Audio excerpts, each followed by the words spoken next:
Buenos días, Venezuela, qué gusto saludarles. Bienvenidos a esta edición de Puntos de Vista. Soy Roseliano Díaz Arias. Hoy abordamos temas de carácter nacional, sobre todo en el ámbito político.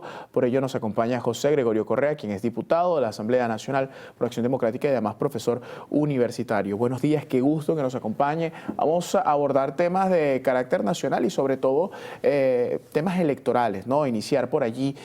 Ya el Consejo Nacional Electoral anunció un cronograma amplio, hubo algunas modificaciones en torno a las postulaciones y a los candidatos, pero a partir de este lunes comienza el proceso de inscripción de estos candidatos. ¿Cómo está lo interno de Acción Democrática? ¿Ya hay una plancha definida? ¿Hay candidatos en las 24 entidades o están todavía en el proceso de selección? Las dos cosas.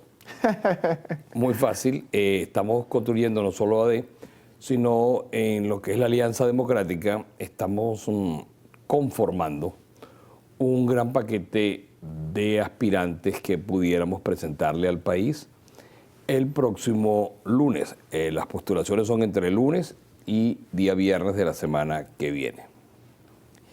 El fin de semana pues será un fin de semana como todas las cosas venezolanas, a última hora y muy probable el mismo domingo estemos en eso, porque eso ha sido una costumbre en un sector venezolano, o en quienes justamente declaran el impuesto o hacen la declaración jurada, siempre es el último día. O el pago de los trimestres, muy sonado. O el pago de los trimestres, que está muy de moda en esta época. Justo.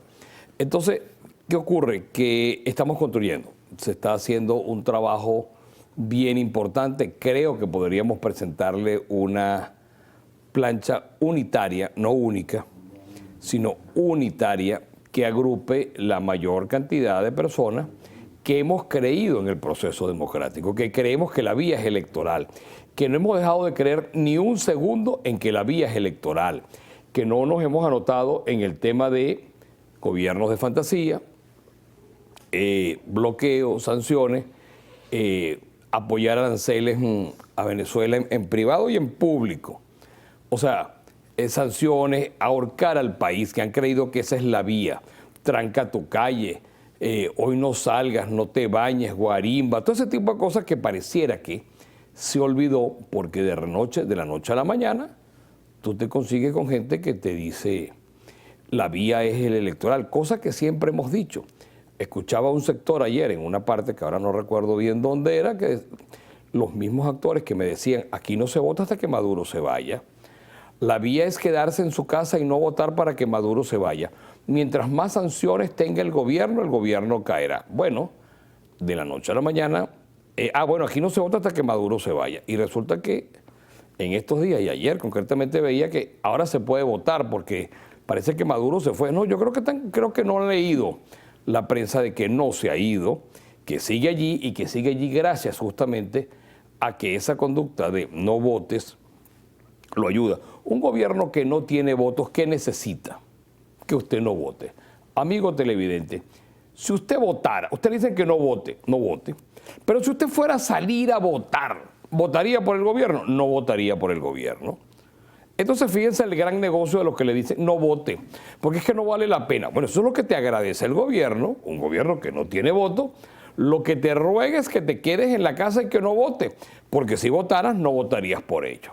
Ayer precisamente ustedes han dicho abiertamente, hace días, desde que inició este proceso, desde que el Consejo Nacional Electoral convocó a este proceso electoral, Acción Democrática ha sido uno de los partidos que ha dicho vamos a participar, vamos a votar activamente. De hecho, ya hay algunos candidatos a algunas gobernaciones bien puntuales, entre ellas, por ejemplo, el ex candidato presidencial Luis Eduardo Martínez. Pero ayer se reunían actores de oposición en la Asociación de Profesores de la Universidad Central de Venezuela, en una convocatoria que denominaron Red Decide y que llaman ahora a esta altura al voto. Es una maravilla, yo estoy feliz con que eso haya ocurrido, porque un altísimo porcentaje justamente es de lo que yo describí en los segundos anteriores, estaba parte allí. Pero qué bueno, a mí me parece que la gente tiene que rectificar, que el que se equivocó tiene que hacerlo saber. Lo que no veo es el acto de contrición, pero eso sería lo de menos, pues es un tema ya religioso, el acto de contrición.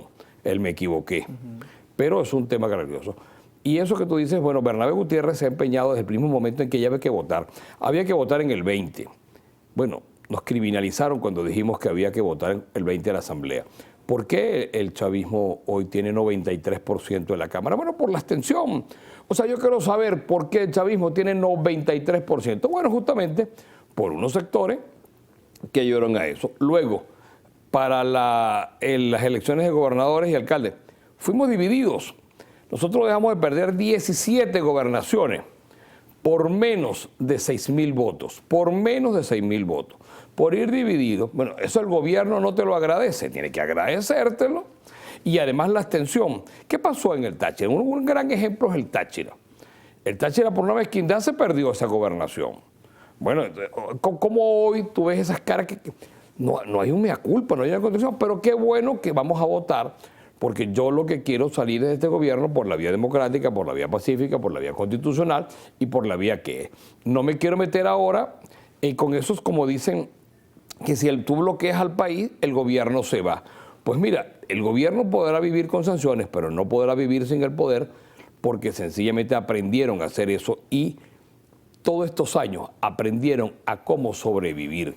Y el único que sufre es el ciudadano común, ese ciudadano que le sube el dólar, ese ciudadano que hoy el jubilado y el pensionado no tiene cómo cubrir las medicinas que le mandaron de un tratamiento. Por eso es que estoy proponiendo una proveeduría cuando haya reforma, cuando venga la reforma constitucional, para que la proveeduría de los jubilados y los pensionados esté garantizada dentro de la Constitución, porque el poco dinero que obtiene un jubilado o un pensionado lo gasta en medicina, que no tiene ese dinero y se lo tiene que completar el familiar o el amigo, pedirte para una medicina, para los tratamientos que tiene una persona ya que va para sus últimos días o que sufre de una enfermedad, un jubilado, un pensionado o un incapacitado. Ahora, entiendo que Acción Democrática tiene ya unos postulados de cara al proceso de elección. Que los vamos a presentar en unidad. Exactamente, junto a la Alianza Democrática, que han firmado un acuerdo con la Alianza Democrática. Pero aquí voy a salir un poco del contexto de la participación en el proceso de partidos políticos. Aquí voy a lo personal. En algún momento, ya entendemos que va a la Diputación, pero en algún momento evaluó la posibilidad de usted de ir a la gobernación de Cojedes, por ejemplo. No, ni parecido. no? Ni parecido. Bueno, primero, porque no tengo la vocación para ser gobernador, hay que tener una gran vocación. Y yo creo que Alberto Galíndez es el gran gobernador que ha tenido en toda la historia el estado Cojedes. O sea, la obra de Alberto Galíndez supera la suma de todas las anteriores que han habido de siempre. Yo creo que Alberto Galíndez esta vez va a obtener la mayor cantidad de votos porcentualmente, digo esto porcentualmente porque podría ser hasta numéricamente por el tema de la abstención, porque la obra de gobierno en los 9 municipios del estado Cojedes se pueden exhibir. Usted, desde que llega al peaje de Taguanes y sale del estado, usted se consigue otro estado. Por cierto, esto lo está transmitiendo en vivo ahorita Moda 105.1, FM en Cojedes, lo va a retransmitir a mediodía y lo retransmite esta noche. O sea que el que no lo vio ahorita o no lo entendió bien, se lo va a aprender esta noche cuando se lo repita. Bueno, a nuestra audiencia y también a la audiencia en Moda, que nos sintoniza en Moda, vamos a marcar la pausa. Venimos en tan solo segundos para conversar de temas internacionales a propósito de los recientes aranceles impuestos por la administración de Donald John Trump a los aliados y a varios países, más de 186 países en esa lista. Volvemos en segundos. Estamos de vuelta. Conversamos para esta jornada con José Gregorio Correa, diputado de la Asamblea Nacional y además profesor universitario. Bien, hay temas interesantes que evaluar, no solo en la política nacional, sino también la geopolítica, entendiendo que es un experto en el área internacional. Quería consultarle este reciente anuncio realizado por la administración de Donald John Trump de cara a unos aranceles. 20% para la Unión Europea, 10% para aliados, y en ese renglón también entra, por ejemplo, Argentina, El Salvador, y como cosa curiosa, 48% para China. Bueno, esto es lo raro, porque el que se cree policía del mundo comete delitos. O sea, esto es como cuando tú ves al policía cometiendo delitos. Tiene que asombrarte. Un país que se cree que es el policía del mundo, que es el gran garante de los derechos, él puede imponerle sanciones, multas, si quisiera hacer, a castigos a quien no piense como él. O sea, pensar distinto de Trump se ha convertido en un delito a nivel mundial. Si usted piensa como él y lo aplaude, pues usted tendrá beneficios, tendrá cosas. O sea, ¿cómo es que alguien? ¿Y dónde están las instituciones, esas que tanto nos enseñaban en clase y nos decían en los medios, que Estados Unidos es el gran ejemplo de la democracia, una constitución única de Washington, solo ha tenido algunas enmiendas, o sea, una cosa que nos las vendían. Entonces un señor donde la constitución te dice que tiene que tener solo 2 periodos, te dice que quiere un tercero probablemente, que puede desde su escritorio castigar a un país en el mundo y a sus habitantes porque piensan distinto a él, porque la forma de pensar de él es distinta. Y eso es un delito. Bueno, ¿dónde estamos parados? Lo que ha pasado con nuestros venezolanos, porque es que esa llama no se puede apagar.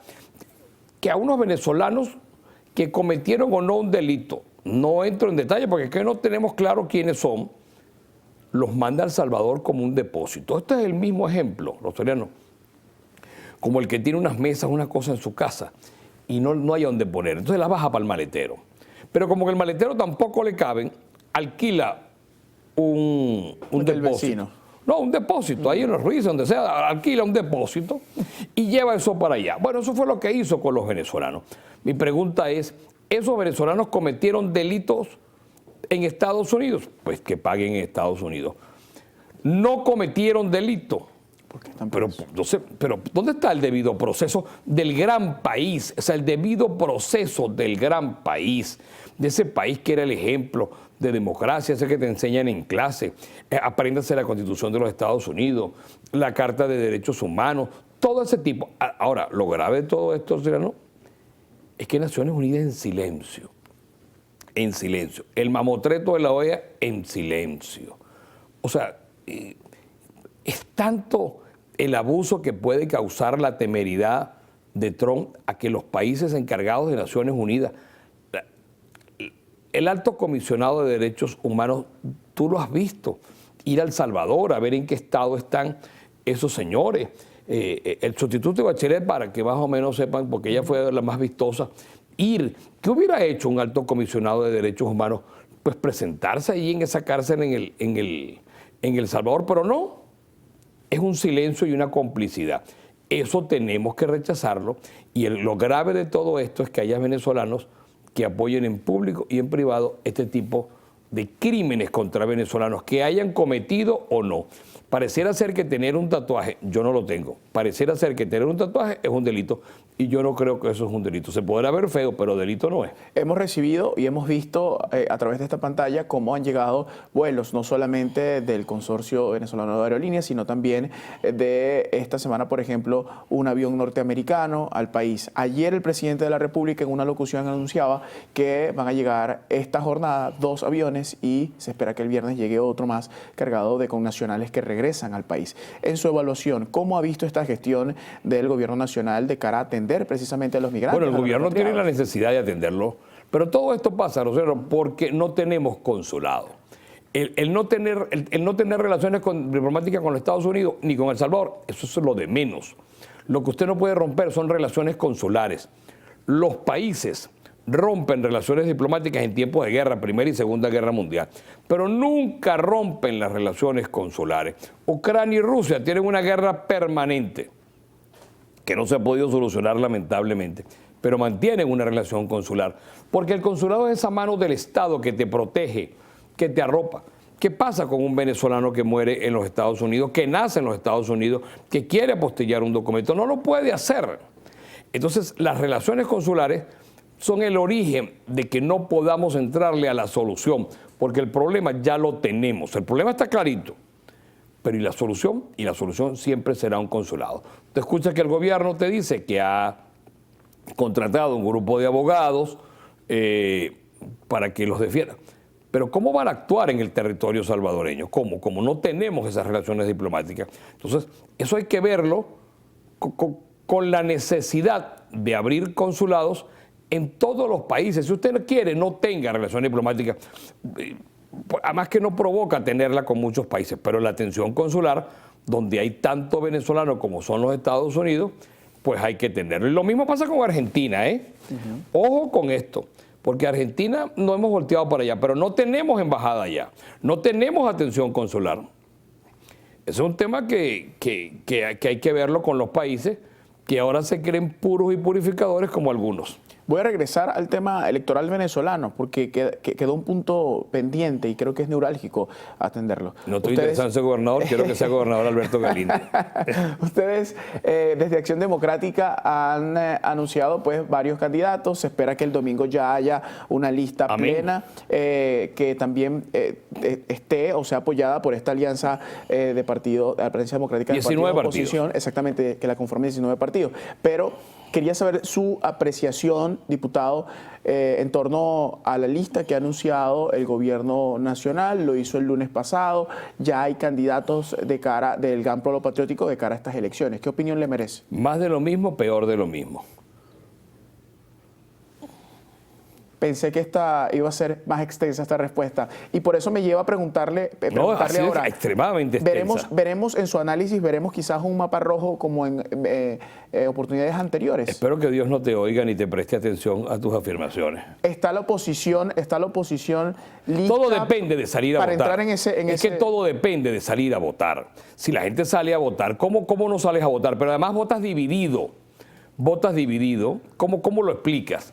¿Cómo sales? Pero es que además tienes un grupo que se creen puros y purificadores que no somos capaces de ponernos. Mira, la tragedia de la oposición, la tragedia, entre otras, es que podemos hablar con el gobierno públicamente. Yo puedo conversar con el gobierno públicamente, me dejo ver, puedo hablar.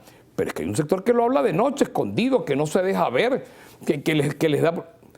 Entonces lo hacemos públicamente sí es un delito y no podemos entenderlo nosotros. Señores, tenemos el mismo interés de salir del gobierno, pero hay gente que cree que la única vía es como piensa a sí mismo. Se nos acaba el tiempo, creo que nos debemos otra entrevista, otro encuentro para hablar de otros temas, porque nos quedó un tema interesantísimo pendiente y es el meteorito. Hay una comisión que se reunió ayer tuvo la viceministro de Cultura, de Ciencia y Tecnología y el presidente del Centro de Investigaciones Astrológicas para hablarnos de ese tema que es bien delicado. Así es, así que bueno, vamos a despedir esta edición de Puntos de Vista. Hoy conversamos con el diputado de la Asamblea Nacional, José Gregorio Correa. Es todo por ahora. Como siempre, la invitación es a que continúe con nuestra programación regular. Hasta la próxima.